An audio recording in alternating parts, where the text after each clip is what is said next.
Have you ever seen a sale for 1/4 off and wondered what you'd actually pay? Or heard that 2/3 of the Earth's surface is water? That's finding a fraction of a quantity, a skill that lets you see the world in understandable parts. The secret is a powerful two-step strategy: divide, then multiply. To find 3/5 of $250, first divide the whole amount by the bottom number of the fraction, the denominator. So 250 divided by 5 is 50. That $50 is the value of 1/5. Now for step 2, multiply that value by the top number, the numerator. 50 times 3 is 150. So 3/5 of $250 is $150.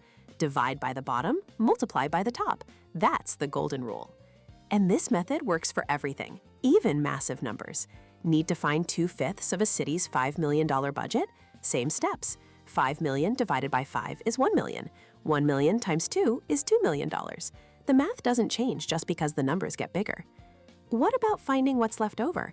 Imagine a 4,000-kilometer flight. If you've traveled 3/5 of the way, how far is left to go? You could find the distance traveled and subtract it from the total, or you can be clever. If 3/5 is gone, then 2/5 must be remaining. Just calculate 2/5 of 4,000, which gives you the answer directly, 1,600 kilometers. Here's one last pro tip. To find 3/4 of 2 hours, don't wrestle with decimals. Convert the units first. 2 hours is 120 minutes. Now the problem is simple. 1/4 of 120 is 30, so 3/4 is 30 times 3, 90 minutes. From planning school bus routes to understanding national statistics, this skill turns vague ideas into concrete numbers.